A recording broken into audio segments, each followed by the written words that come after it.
so excited today on Land and Everything Else podcast. This is the first time we've talked to one of our alumni from the U of I program, and I'm just absolutely thrilled today. Mackenzie, thank you so much for being here. Thanks for having me. Oh, I'm so proud. It makes my heart happy. Even though I didn't teach any of your classes, you did graduate when I was there, so I'm counting you as an alumni, and we're so happy. But if you could introduce yourself and share a little bit about what you do. Yeah, so my name's Mackenzie Granby. I graduated from the planning program in the winter of 2018. Immediately got hired at Vivaldi Capital Management, where I'm still at today. I think that's kind of a testament to the firm, looking at people of my age, my generation, and staying somewhere at a company for 5 years is pretty rare nowadays. So very happy to be representing the company today, and look forward to speaking with you about alternatives. Yeah, so I wanted to start our conversation a little bit about how you have come to learn what you know, right? Like, how do you keep abreast of the economy around you, products offering, what Vivaldi does? Like, how did you get up to speed with that? Or did you learn it in college? Or, I mean, how have you picked it up in 5 years since? There wasn't too much in college at the time when I was in there. I remember I ended up taking the CFP exam twice. And the first time that I was studying it, I had been at Vivaldi for about a year.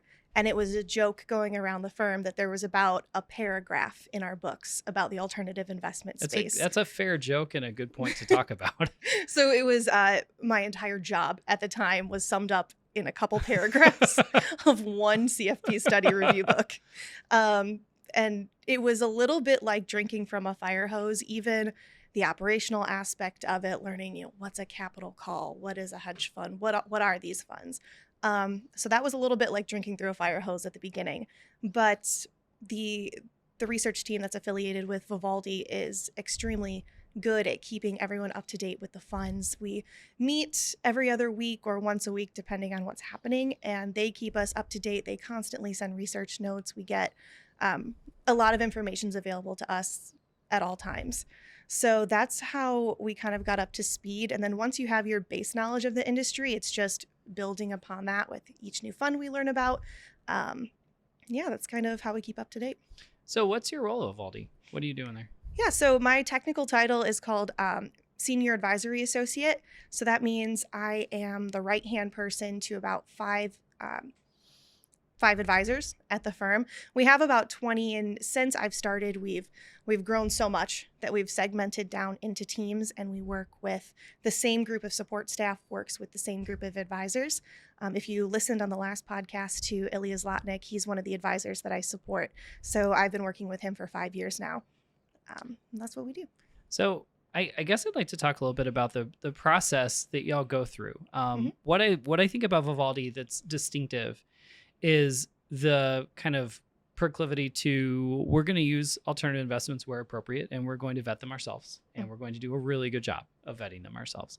But when you're in that initial client conversations and you're deciding, you're courting one another, walk me through the process, right? I find Vivaldi and I'm a client. Walk me through that journey. So a lot of times when we have a new client or new prospective client come to us, it's a little bit of a warm lead. It's either, a referral from a current client, Sure. or we're also a part of the Schwab Advisor Network. So we do get a lot of referrals through there. So oftentimes we do at least have a base knowledge of somewhat what the client is looking for. If they're looking to just source deals from us, or if they're looking to have a full wealth management picture, we kind of get a little bit of that ahead of time. Okay. So we do get to determine, if a client is in the investment industry, is sourcing us for deals. A lot of times we can bring in a member of that affiliated research team to the meetings, and they can talk shop. Right. that.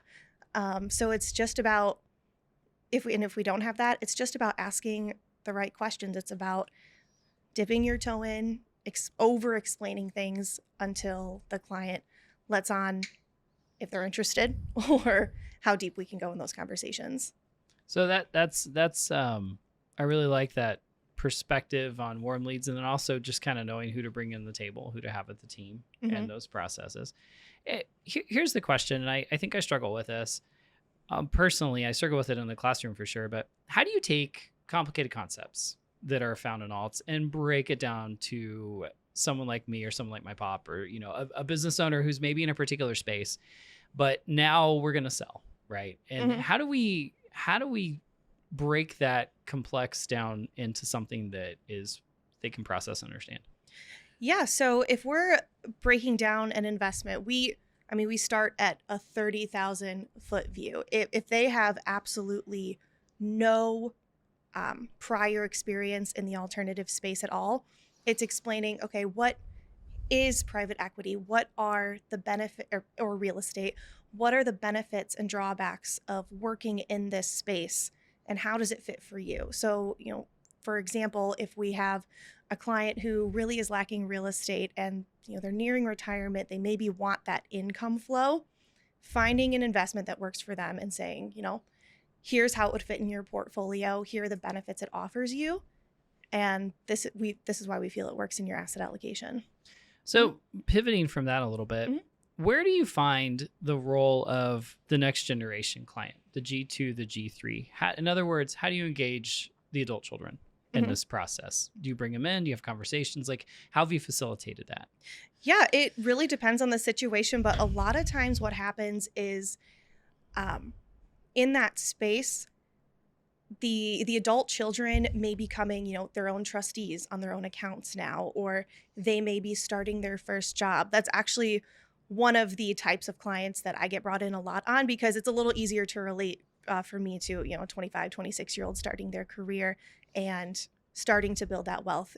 A lot of times they don't start out with a huge knowledge base, which is absolutely great. So I get to, flex my planning 101 topics on them and talk about Roth IRAs, talk about their 401ks and saving for retirement. So bringing in a younger associate to those meetings with the adult children is definitely a way to leverage. Well, I mean, and I think there's some wisdom that you've got, right? Knowing that 10, 20, 30 years from now, that's going to be where the wealth is. Yes. Right. And I think there's some wisdom on Vivaldi's end too to that strategy, right? We're going to bring in relatable advisors into the space to talk to that end. As far as support staff is concerned, it's a very young office, which for some of my advisors who are, nearing retirement, looking at taking a step back from their business, it's definitely one of their main selling points to their clients who are also in that age. One of the advisors I work with, his name is Dan Jones, and he oftentimes when I'm in meetings says, I'm not going to be around forever, but I have a deep bench behind me of young professionals that are ready to help. I love that framing. That's really good framing. So let's talk about that bench a little bit. When we talk about teams and we talk about the traditional advisor space, right? We've got an advisor. We may have an associate advisor. We may have an investment committee meeting periodically, right? In that stock bond ETF world. How is the team different when we start putting alts in? Who is on the team a client's going to meet with, and talk a little more about the team and the bench? Yeah, so they usually have one lead advisor. Sometimes it varies, but for the vast majority of time, it's one lead advisor. And then you have up to 5 to 6 support staff. Usually it's a senior advisory associate or associate advisor, however you want to look at that. And then a newer advisory associate. Then also a few client service associates. So it is a very deep bench behind every advisor.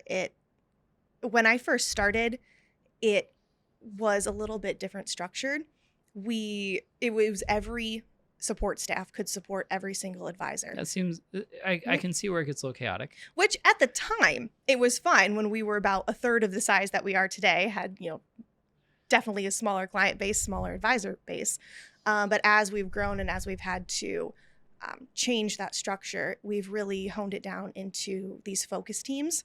So having that deep bench also just provides great coverage. I mean, things happen, support staff go on maternity leave, people go on vacation, right? And having a line of people behind you that can support you has been a great experience.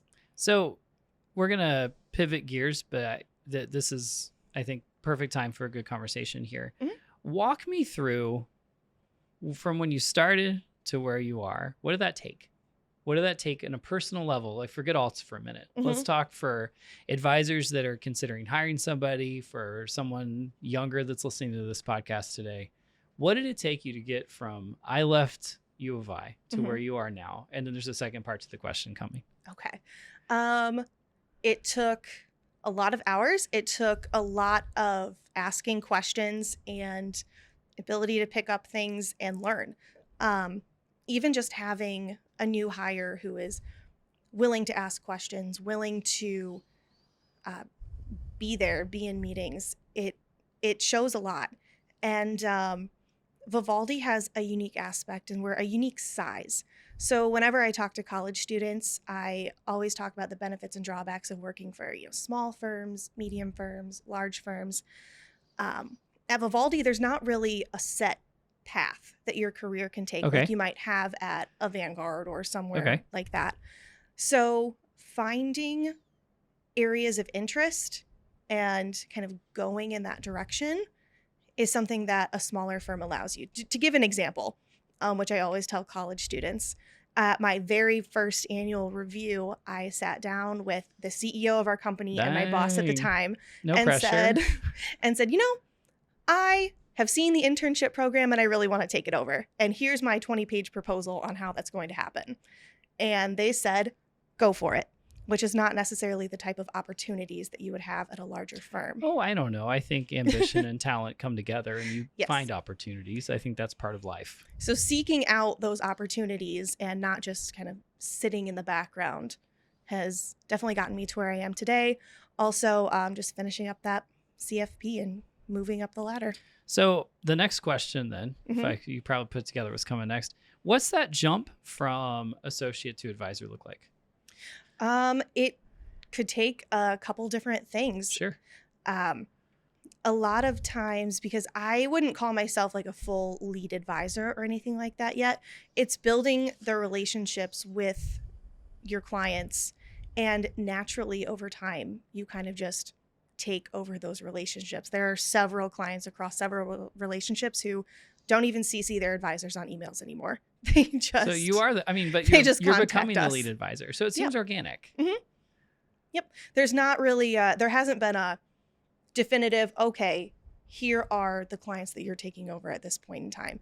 But it's definitely a natural, organic relationship that happens over that time period. I love that. I think every firm does that a little bit different, some more formal than others, right? But I think the organic approach, right? Because in 3-5 years from now, you're going to have a book, right? At the end of the day, this will be your book. And then that kind of changes the perspective a little bit. I love that. So I guess walk me through one question we ask everybody on the Land and Everything Else podcast is, I'm a young advisor. I'm getting into the alt space with my clients. What advice do you have for me? And feel free to answer that from the perspective of an advisor, from the perspective of someone new, from the perspective of alts. I'd love to get your thoughts. Yeah, I would definitely say do your research. And if you're going to be putting clients in those investments, make sure that your clients are very educated, very well aware of what's going to happen. Because adding alternatives to a client's portfolio, especially if a client has not been in alternatives before, it can be a learning curve for them. And the last thing you want to do with these fairly permanent investments is not do your due diligence up front and have clients come back to you upset, not knowing that they need to extend their taxes, not knowing that their capital is locked up for a while. So just make sure that your clients are educated as well as you. I like that a lot. And what I think is interesting too is your perspective is fresh in that you're coming into the world of wealth management with alts at the ready as part of the solution. It's not new. And I think some older advisors, it may be something where I've worked with stock, bond, mutual fund, and insurance products, and now I'm adding something later, right? And I think that I'm curious. I wish we could have a time machine and fast forward 10 years, because it would be interesting to see someone coming in from your framework of saying, hey, I've used alts my whole career, right? And you're going to have a different look at it all, I would envision, than one of your colleagues who went into more of a broker-dealer world and then came out. So it's more of a comment than a question, but I do think it's interesting that where your perspective will be. And I guess my last question for you, if you're comfortable answering, when you look at the world around you, do you think with your own money and your own capital deployment, do you look at some of these alts and or real estate as something you would be interested in? Yeah, of course. At some point, a lot of the hesitation there are just these certain barriers to entry. Yeah. As far as, I'm not a qualified purchaser yet. Hopefully someday. Yeah. But there's definitely a little bit of that barrier to entry. But absolutely. I mean, I chose Vivaldi.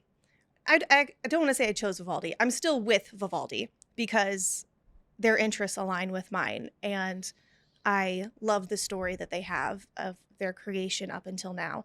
And so absolutely, assuming I had the capital, I would definitely consider these in my portfolio. Stay on the path you're on. The capital will find you soon enough. But thank you so much, Mackenzie, for talking to me today. I really enjoyed our conversation. All right. Thanks for having me. Thanks.